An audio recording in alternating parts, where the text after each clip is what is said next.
It's been some time since I shot a video in the Philosophical Development and Commitments series where I talk about precisely that, my own philosophical commitments and my development going all the way back to undergraduate and sometimes even before that.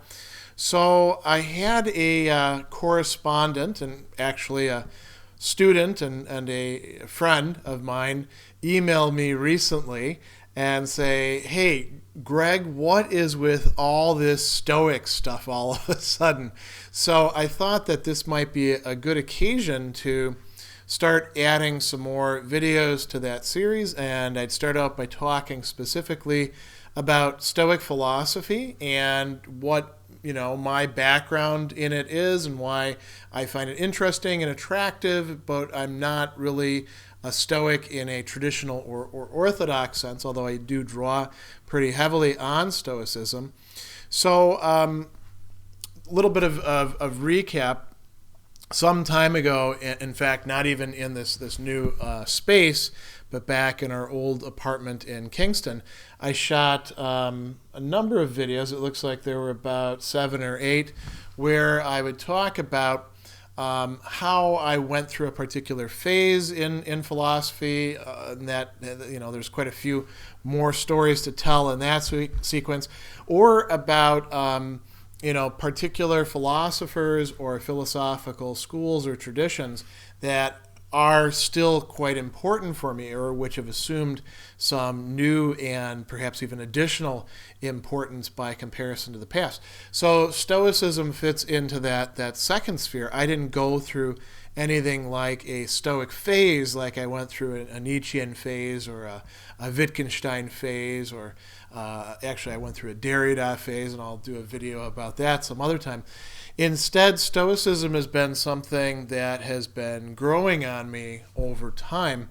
So, like I said, I can't call myself a Stoic in any sort of strictly traditional or orthodox sense. I'm okay with people calling me a neo-Stoic or a modern Stoic, because there's quite a bit of debate about those terms, but it's probably better to view me as something like a eclectic, somebody like Cicero, for example, who was quite attracted to Stoicism, and in some of his works embraces it very closely, but who is not himself a Stoic, and tells us that he doesn't actually belong to that school. Although, fortunately, we know a lot about the middle Stoics and the early Stoics through his works. So I am an eclectic. That means that I you could say I pick and choose. That's what eclectic comes from. Picking things out. But it's I always will try to synthesize and harmonize these things as well. So I'm very drawn to the Stoic school. I'm also very drawn to certain Platonist ideas, the Aristotelian tradition, which includes even people like later on like Thomas Aquinas. I have a strong interest in certain Christian thinkers, like, for instance, monastic writers like John Cassian, all the way up to St. Anselm of Canterbury. I also have a strong interest in the Hegelian / dialectical tradition on the one hand, and the existentialist, whatever we want to call it, movement mishmash of thinkers on the other hand. And I have some interest as well in psychoanalysis and in what we might call modern political theory writ large. So that's a lot of stuff all mixed together. But Stoicism is pretty important to me, and I use quite a bit of Stoic insights and practices in my own day-to-day philosophical practice and in working with clients. I'll talk a little bit more about that later on. So what I would like to start, well, I've already started, but what I would like to move into next is talking about how I got interested in Stoicism at all, or how maybe it might be better to say how I got to know some of the Stoics. And it happened in a set of waves or phases.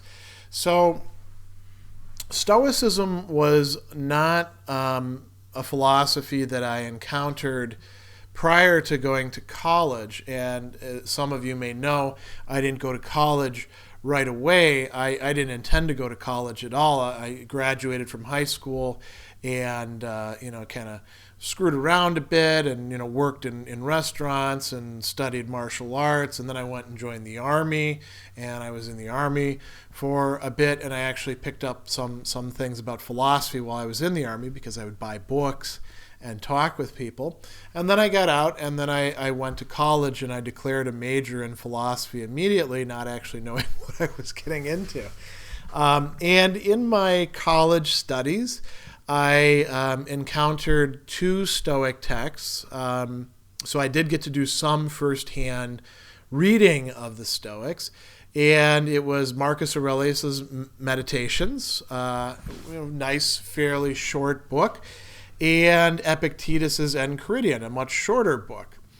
And that was all that I knew about Stoicism. I read the Epictetus in an ancient philosophy class, and I think I picked up the Marcus and read it on my own. And I read references to the Stoics here and there, but for the most part, they were not written by people who I think were very receptive to Stoicism. They may have known something about it, but they were generally fairly dismissive of the Stoic viewpoint. And quite frankly, although I was attracted to some aspects of the Stoic philosophy, like being self-reliant and not letting things get to you, and seeing yourself as kind of this courageous, stand against the world kind of figure, which is not really, when it comes down to it, a very accurate depiction of Stoicism. There were a lot of elements of it that I just, didn't understand at all or didn't find attractive for myself. All this talk about virtue, I couldn't really place it, but it didn't sound very interesting to me. The notion of cosmopolitanism, of a whole community of people across the world that we would all treat well and all that, not very interesting to me at that age either. Not that I wasn't interested in people from different places, but it was always as sort of individuals or as types of things, not as a sort of broader cosmopolitan viewpoint. And I don't think that, I did a lot of work in terms of disciplining my body and thereby also disciplining my mind, enduring hardship, that sort of stuff. But I wasn't, doing the sort of Stoic discipline that would lead to what the Stoics call happiness and freedom. And I was interested in other things back then, quite frankly. I had a pretty hedonistic lifestyle and a very honor-centric lifestyle. That carried all the way through into graduate school, but it was particularly so as a young man in college. And, I was drinking quite a bit and having a lot of fun. And so Stoicism really wasn't something that I took seriously as philosophy as a way of life. I thought, well, that's great for some people, and here's some interesting ideas, and now I know something about it. And I kind of left it at that. And then I, went to graduate school. Again, I took a break, worked for a year. There's plenty of, video stuff about that. I don't need to rehearse that story. And there I learned more about Stoicism. Then you could say I started taking Stoicism more seriously, in part because I saw that the Stoics, while not necessarily accepted or endorsed, sometimes they were actually being attacked, were taken very seriously by some of the other philosophers who I thought were worth studying. So, David Hume is a great example. Descartes, of course, who I really enjoy reading, has a neo-Stoic ethic running throughout his work. Blaise Pascal thought that the Stoics were one of the main rivals to his sort of, Christian philosophy that he was developing in the Pensées. Later thinkers as well, like Max Scheler, for example, will write about, the Stoic ethos in very interesting ways. And so, I think that helped me out a lot. I have a very sort of meandering path of philosophical development, which I'm not suggesting as a model for anybody unless it happens to work for you. But I'll tell you this, that along the way, it was in large part by seeing other people who I respected taking a philosopher or a text or a tradition seriously that I got the idea that, well, there's probably something there that I need to study and pay attention to. It was either that or picking something up by chance and digging into it and saying, whoa, there's really something going on here. And then there was also an element of that in my my approach to Stoicism that took place in graduate school as well. And this centered around one book, which I happened to find in a used bookstore. Now, there was a place on the Strip, as we called it, in Carbondale that had a great used bookstore, and I don't remember the name offhand, but I used to go in there quite frequently. I would say I was probably there once every 2 weeks or so, looking around, particularly in the philosophy section, to see if anybody had sold any books that I wanted to pick up. And I happened to see a copy of Epictetus' Discourses. Now, I knew about the Enchiridion. I didn't know about the Discourses. And if you know anything about Stoic literature, you know that the Enchiridion is very, very short and the Discourses are quite long. There's 4 books, and each of those books has a number of longish chapters. And the Enchiridion is compiled out of the Discourses, although we seem to have lost some of the books. So the Enchiridion is just a tiny, tiny little selection out of what's contained in the Discourses.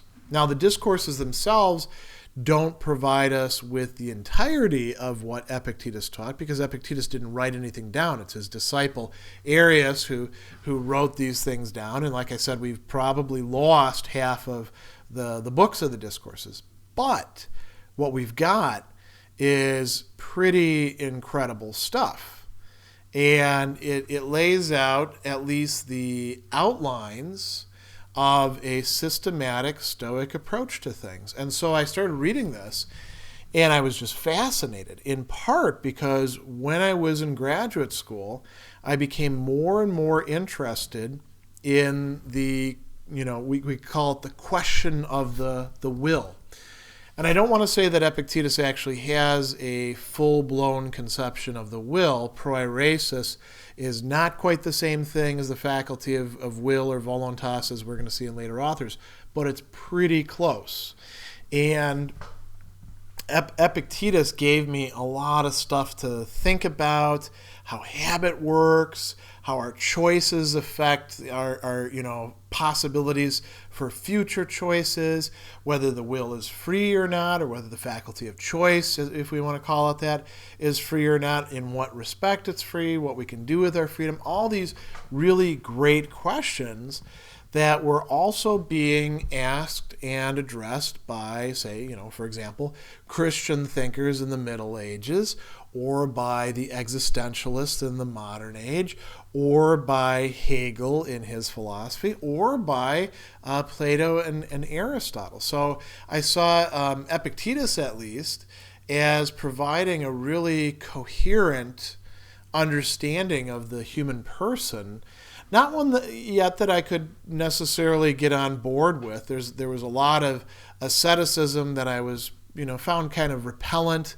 There's still, some things on which I disagree with the Stoics, which is one reason why I can't consider myself an orthodox Stoic in any sense. But while I was in graduate school, you can see there was all this sort of, reappropriation of Stoicism going on. I have to admit that I was much more, steering myself much more towards the Aristotelian tradition on the one hand, and Christian thinkers, and then various continental strains, the Hegelianism, existentialist thought, phenomenology, and psychoanalysis, But there was room in there for thinking about things along with the Stoics. And so I would keep going back. I really enjoyed reading and rereading Epictetus's Discourses. As a matter of fact, for a while, it turned me off on reading the Enchiridion because I'd be like, well, why would I want to read that when I've got the Discourses that I can dig into? And I remember reading Marcus a few more times while I was in graduate school because it's not that long of a read. Didn't read anybody else other than, of course, Cicero. Cicero is somebody who I'm a huge fan of for many reasons. I'll probably do a video specifically about Cicero and why I'm attracted to his writings and his thought, but I'll do that at another time. In any case, the upshot for Stoicism is that when I'm reading Cicero's texts, I'm getting quite a bit of Stoicism, either as mentions or with a character who is explicitly belonging to the Stoic school, presenting the views, and then oftentimes being rebutted by another character in the dialogues, or by Cicero himself partially endorsing the Stoic viewpoint on things.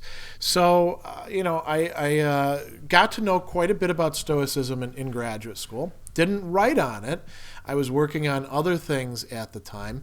And then I, finished my dissertation, which I wrote on Maurice Blondel. Didn't really have anything to do with Stoicism.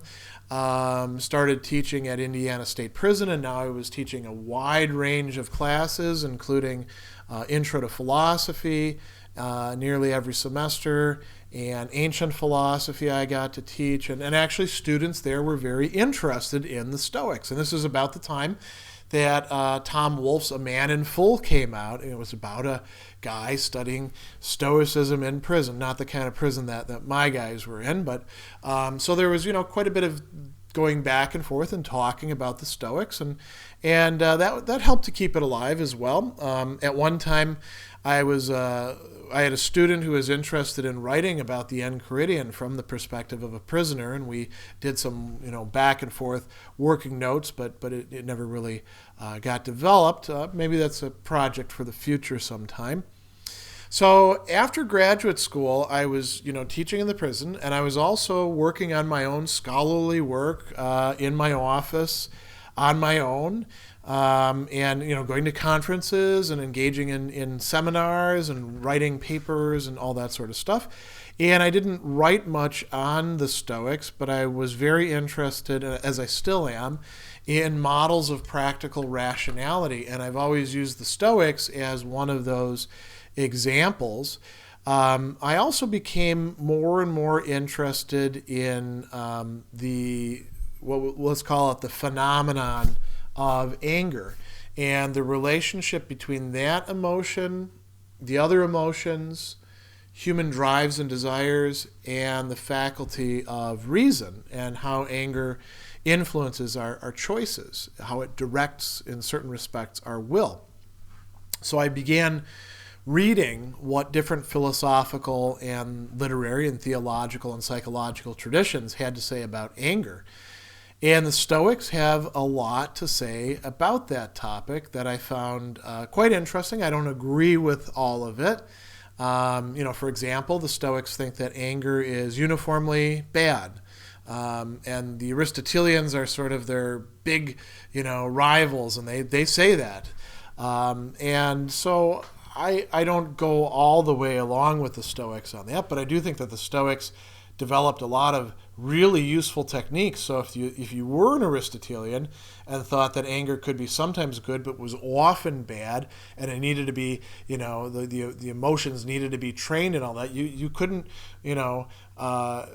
do worse than to bring in a whole bunch of Stoic insights and ideas. And that is, in fact, what I do in anger management when I'm working with clients. I actually bring together these perspectives. So, doing all this research on anger and how it's been understood over the ages and what works and what doesn't work involved a lot of study of the Stoics. And that got me reading, one of the other important Stoics who we still have the works of, and that's Seneca. because Seneca wrote a book on anger. And it also got me to learn what other people had to say about the Stoics, which is part of how we learn about the Stoic tradition, by reading Galen, for example, or by reading Plutarch, or some of these other authors who were not Stoics and were sometimes quite critical of the Stoics. Cicero is, another person that I read quite a bit. And so what was great about this is it led to me having gradually developing a deeper understanding of the history of ideas and its development in the West, through the development of Greek philosophy and its importation into the Roman Empire, and then its spread, and how it continued influencing things during the Dark Ages and the Reconstitution in the Middle Ages, and the High Middle Ages, and then into the Renaissance in the modern period. So I was interested in Stoicism not so much just in terms of philosophy as a way of life, the way that a lot of people are interested in that. By the way, the philosophy as a way of life thing, great that people like to read Pyrrho. That was never something that people weren't practicing in the past. I mean, it's not a rediscovery to know that philosophy was meant to be practical in a way of life. Read some Hegel, read some Maurice Blondel, read some Kierkegaard, read these other people. Read Etienne Gilson, who Adot, took quite a bit from, and you'll realize that this is not a radically new conception. But in any case, I was very interested in how the Stoics fit into things, and then there was a back and forth. I would see, okay, this is useful for this idea, or this is useful for the anger that I'm trying to make sense of and also struggling with. And might want to write about sometime, and these interfused with each other. So that took me up to quite a long time. I ended up writing an article for the New Catholic Encyclopedia on Stoicism, which was cool because I got to do some more research and learn more about the early and middle Stoics. Some of which I already knew, but a lot of which I got to do some more study about. And then in the last 5 years, I would say I've become more and more interested, in a particularly personal way.